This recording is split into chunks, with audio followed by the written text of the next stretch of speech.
नमस्ते। अभी भी हम हैं बेल्जियम में, ये है वहाँ का रिसर्च सेंटर। और आज हम यहाँ बेल्जियम में घूमते हुए फिर अब जाएंगे जर्मनी की कैपिटल बर्लिन में। ये है बेल्जियम में ओपेरा हाउस। चलते चलते हमने कहा एक शो ये भी देख लिया जाए किस टाइप का होता है। टीवी और सिनेमा हॉल में तो बहुत देखा है, वो थोड़ा डिफरेंट होता है। यहाँ पे फ़ोटोग्राफी अलाउ नहीं होती है, तो ये जो आप फ़ोटो देख रहे हैं मैंने ना बिना देखे क्लिक किया है, क्योंकि अगर हमने कैमरे को आँख तक ले जाता तो वो फिर कैमरा इनके पास चला जाता है, फाइन लग जाता है। तो फिर भी क्लिक तो करना था मुझे आप लोगों को दिखाने के लिए, तो ये चुपके से मैंने कुछ फ़ोटो क्लिक कर ली। ये सब आर्टिस्ट हैं स्टेज पे जो खड़े हैं, और ये सेटअप बनाया हुआ था उन्होंने एक पेड़ का, काफ़ी अच्छा था। और वैसे तो सबको ये शो समझ में नहीं आता है। इनका वो जो गाने का तरीका होता है ना, यूपी में कुछ नहीं, औरतें जो गाती हैं उसी टाइप से गाने का तरीका होता है। तो जिनको अच्छा लगता है वो तो एंजॉय करते हैं, बाकी लोग सो जाते हैं, कुछ इस टाइप का रहता है। और ये अभी हम पहुंच गए हैं बाहर बेल्जियम में। पिलर से भी है, ये वॉलोनिया की प्रमुख विरासत का एक टुकड़ा है, जो कि 1146 में बना था और 1796 में इसको छोड़ दिया गया था। तब से ये अधिकांश जगह खंडर की तरह बनी हुई है, पर फिर भी साफ सफाई है, गार्डन की तरह यहाँ पे घूमने में काफ़ी अच्छा लगता है। पार्क है सारे और टूटी हुई इमारतें हैं। फोटोग्राफी के लिए तो मुझे बहुत अच्छी जगह दिखी है, एक से एक व्यू मिलते हैं। अब ये फ़ोटो मैंने खींची हुई है, आपको अच्छी लग रही होंगी। अपनी तरफ से तो पूरी कोशिश की है अच्छी फ़ोटो क्लिक करने की।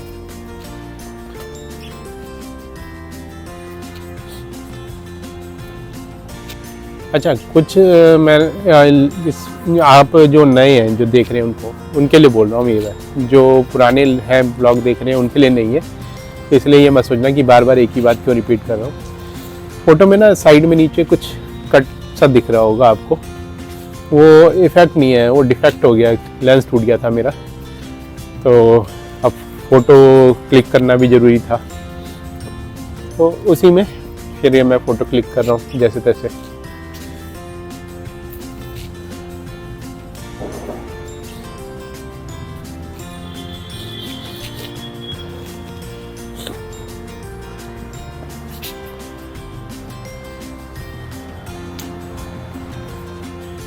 मतलब सफाई तो हर जगह दिखती है, अभी तक के जितने ब्लॉग आपने मुझे देखे होंगे।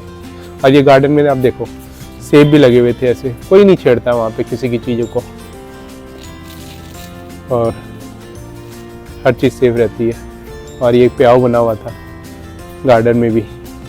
हर चीज़ पुरानी हो जाती है, पर बनी हुई इतनी अच्छी और मजबूत होती है कि पुराने होने के बाद भी अच्छी दिखती है और एक रॉयल लुक होती है। कोई यूज़ करे ना करे, पर साफ सुथरा वो बना रहता है। अब यहाँ पे मुझे स्पेशल ये दिखा कि ये जो पीछे पुल के ऊपर आप देख रहे हो रेड कलर की एक पौधे की बेल चढ़ रही थी, इससे पुल का पूरा लुक चेंज हो रहा था। बहुत अच्छा लगा, मैंने इसको भी क्लिक कर लिया। कुछ अच्छा या कुछ बुरा जो स्पेशल दिखता है उसको मैं फिर कैप्चर कर लेता हूँ। और कैप्चर करने का रीज़न भी ये होता है कि हो सकता है आप लोगों को भी देखकर कुछ आइडिया मिल जाए इससे। जैसे रिसर्च सेंटर को इसलिए मैंने कैप्चर किया था कि उसकी विंडो मुझे बहुत अच्छी लग रही थी, जो स्टार्टिंग में बिल्डिंग थी जब ब्लॉग स्टार्ट हुआ। उस टाइप की विंडोज़ आप बना सकते हैं अगर आप कोई अपना नया घर बना रहे हैं, कंस्ट्रक्शन कर रहे हैं तो। ये है वहीं पे एक व्यू, दिल्ली के अंदर ये व्यू मिलता है, एक पौड़ी है बोलते हैं उसको, वहाँ पर सेम वैसा ही व्यू मिला मुझे इस पर।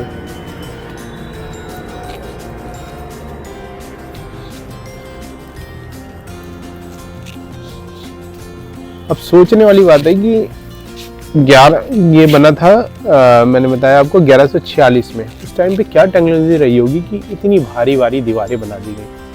तो ऐसे ही मैंने वहाँ पे अपने फ्रेंड से पूछा, तो उसने थोड़ा सा मुझे ये बताया कि वहाँ पे पहले जिनको सजाए मौत हो जाती थी ना कैदियों को, उनको ऐसे रखा नहीं जाता, पाला नहीं जाता था, उनसे खूब काम कराया जाता था कि वो काम करते करते बेचारे मर जाते थे, क्योंकि सजाए मौत हो रखी है, तब मरना तो है ही, या तो एक दिन में लटक के मर जाओ या काम कर करके मर जाओ। तो गवर्नमेंट वहाँ पे ना काम करा करा के ही मार देती थी, मतलब ऐसा उसने बताया मुझे। अब इतना घूम रहा था, मैंने कहा एक फ़ोटो मेरी भी होनी चाहिए, इस जगह आए। पहले नहीं करता था ऐसा मैं, बाद में मुझे पता लगा ऐसा भी करना चाहिए, क्योंकि फ़ोटो तो हर जगह दिख जाएंगी, पर मैं नहीं दिखूंगा ना हर जगह कि हाँ कभी यहाँ पे भी गया था मैं।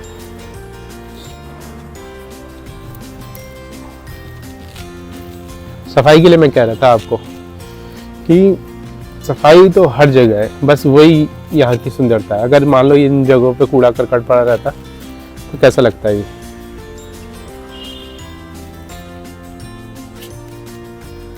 अब लोग कहते हैं एक रीज़न ये भी है कि वहाँ पॉपुलेशन कम है, लोग कम है तो गंदगी नहीं होती। लोग कम है, गंदगी नहीं होती, ठीक है, ज़्यादा है तो कूड़ा फेंकना ही क्यों इधर उधर, एक जगह पे फेंके जिससे गवर्नमेंट को भी उठाने में आसानी रहे। वो एक एक जगह जाके तो कागज उठाएंगे नहीं। तो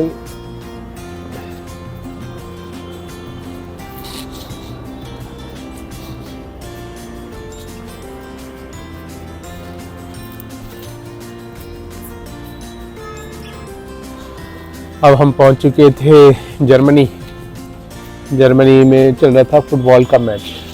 कहना चलो थोड़ा सा इसका भी एक्सपीरियंस ले लिया जाए। टाइम था ही हमारे पास घूमने का, पर वहाँ हमें मिली सबसे पीछे की सीट, क्योंकि पहुँचे ही एंड में थे हम और ऑन द स्पॉट टिकट ली थी। अब इस भीड़ को आप देख के समझ सकते हो, यहाँ तो एडवांस बुकिंग हो गई होगी पहले ही से, हफ्ते महीने पहले ही। तो एंड में जाने में ऐसा ही होता है, टॉप पे कहीं छत पे जाके आपको सीट मिलेगी, प्लेयर्स तो दिखते ही नहीं है। पर मेरे लिए एक न्यू एक्सपीरियंस था, मैंने मेमोरी की तरह इसको भी क्लिक कर लिया। जो लोग नए गए होंगे स्टेडियम में, उनके लिए भी एक व्यू मिल जाएगा कि इस टाइप से ही होता है वहाँ पे भी। और भीड़ तो पूछो मत, देखो एक सीट खाली नहीं मिल रही है, दिख रही है।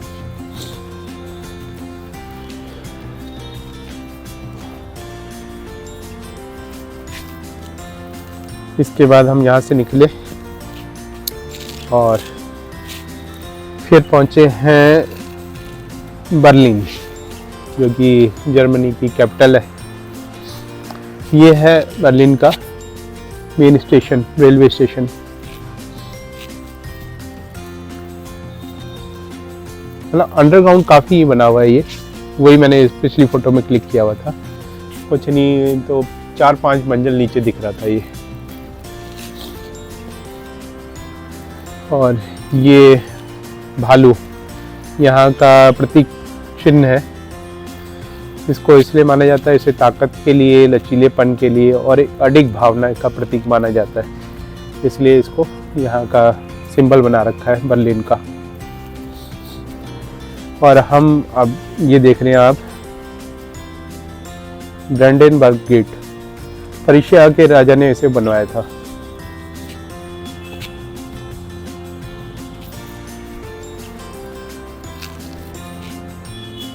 जर्मनी में हम पहले गए थे, पिछले ब्लॉग में आप देखा था, पिछले से पिछले या 2-4 ब्लॉग पहले क्लोन थी वो जगह, कोलन। और अभी हम हैं बर्लिन में। अब ये देखो, ये स्पेलिंग लिखते हैं अपने हिसाब से, इन्होंने लिखा है अक्टूबर फीस, पर स्पेलिंग क्या लिखी है ये अपना अलग ही चलते हैं। मैंने देखा है इनका हिसाब किताब अलग है। अगर यूएस में लिखा जा रहा होगा कुछ तो ये इसको मतलब प्रोनाउंसिएशन मतलब वही होगा, पर स्पेलिंग डिफरेंट लिखेंगे। जैसे फ़ोटो के लिए FOTO लिखेंगे, हम लिखते हैं PHOTO फोटो। तो ये सब डिफरेंस रहता है। ये ट्राम स्टेशन है बर्लिन में, इतना सुंदर सा बना रखा है, कोई बैरिकेडिंग नहीं होती है यहाँ पे। लोग सुसाइड के चक्कर में नहीं पड़ते शायद, इसीलिए जरूरत ही नहीं पड़ती इस टाइप की करने की। अब ये अंदर मुझे ट्रेन की जो ट्राम के अंदर हैंडल है जो सीट के साथ लगे थे वो भी उसमें एक व्यू मिल गया, इसको भी क्लिक कर लिया मैंने। कुछ ना कुछ आर्टिस्टिक दिखता रहता है। अब इसके बाद हम पहुंच रहे बर्लिन टीवी टावर के अंदर। 368 मीटर लंबा है, ऊंचा है ये टावर। और एक बार में तो फुल व्यू आता नहीं है, तो पहले मैंने नीचे का व्यू क्लिक किया है और जितना नहीं आ पाया है उसको मैंने अगले शॉट में कवर किया है। और ये 368 मीटर ऊंचाई पे पहुंचने में मुझको ना केवल 2 से 3 मिनट लगे होंगे, इतनी फास्ट लिफ्ट चलती है। ये भी टावर 1969 में बना था, नहीं हाँ 69 में बना था, ओपन हो गया था लोगों के लिए। और आज की डेट में ये भी एक फेमस टूरिस्ट स्पॉट बना हुआ है बर्लिन का। मैक्सिमम लोग यहाँ पे आते हैं घूमने। ऊपर गैलरी भी है जहाँ एग्जीबिशन वगैरह होती है वो देखने। अब टॉप से ये पूरा बर्लिन दिख रहा है यहाँ पे।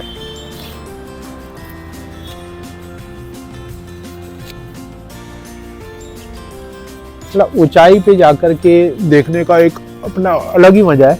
डर तो लगता है, पर कहते हैं ना डर के आगे जीत है। ये फोटो वही जीत है, क्योंकि अगर मैं ऊपर ऊंचाई पे जाऊंगा नहीं तो ये सब व्यू मुझे देखने को नहीं मिलेंगे और फिर आपको भी नहीं देखने को मिलेंगे। क्योंकि आप कुछ लोग तो गए होंगे, जैसे ये गए हैं भाई साहब, पर इनके बगल वाले नहीं गए। ये प्लानिंग कर रहे हैं कुछ ऐसी जगह जाने के लिए, तो इनको अभी मैं दिखा दे रहा हूँ। ऐसा है एक सैंपल इस तरह। अब ये नीचे प्लेन ज़मीन में डॉट डॉट दिख रहे हैं, ये छोटे से आदमी है, इंसान दिख रहे हैं सारे।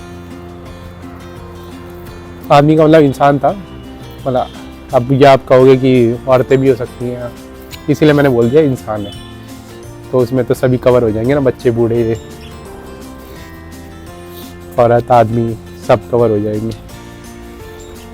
लोग छोटी छोटी बातें ना पकड़ लेते हैं, भावनाओं को समझना चाहिए कि मैं क्या कहना चाहता हूँ। ऐसे बातें पकड़ने लगेंगे तब तो मैं भी सोचता रह जाऊंगा और फिर बोलने का नंबर पता नहीं कब आएगा। अच्छा, इस फुल व्यू को क्लिक करने के लिए ना हम मैक्सिमम जगह बर्लिन में घूम लिए, पर फुल व्यू नहीं मिल रहा था कहीं से। तो ये मिला हमें हमारे होटल के कमरे से। तो कहावत है ना, जिसको ढूंढा गली गली वो घर पे मिली, कुछ इस टाइप से वही था इसमें। होटल में आराम करने के बाद हम निकले इवनिंग वॉक पे। इवनिंग क्या नाइट हो गई है, जिससे यहाँ का भी एक रात की लाइटिंग वगैरह देखे किस तरह का व्यू मिलता है। और यहाँ ना रात दिन कभी भी घूमने में कोई डर नहीं होता, क्योंकि चोरी डकैती नाम की चीज़ तो यहाँ पे होती नहीं है, तो कोई डर नहीं होता कभी भी घूमो। हमने महंगे कैमरे लेके घूम रहे हैं, कोई दिक्कत नहीं थी। कहीं पे कुछ ऐसा हार्मफुल नहीं दिखा मुझे वहाँ पे। अब देखो कोई एक इंसान नहीं दिख रहा वहाँ पे हमारे। मैं था, मेरा फ्रेंड था, बस हम घूम रहे थे इस टाइम से।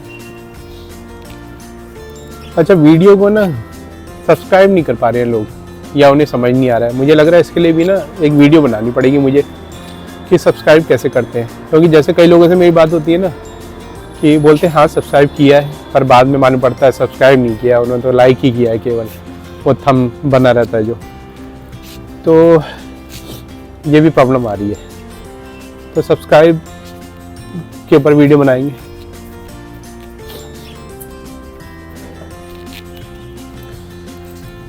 ये एक बिल्डिंग को यूज़ किया मैंने, वहाँ का एक घंटा घर दिख रहा है, क्लॉक टावर उसके साथ में, और ये टीवी टावर के साथ में इस बिल्डिंग को मैंने यूज़ किया है थोड़ा सा एक डिफरेंट व्यू लेने के लिए।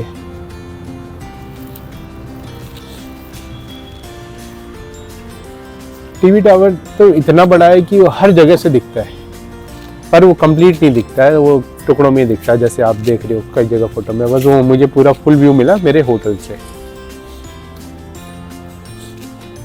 और लाइटिंग तो बहुत अच्छी होती है, पूरे शहर में रौनक बनी रहती है। अब वीडियो यहाँ पे कंप्लीट हो रही है, और आप भाई साहब आप नए हो और तो सब्सक्राइब कर देना, जिससे आगे आने वाली और भी वीडियो आपको दिखते रहे और सुंदर तस्वीरें आपको दिखती रहे।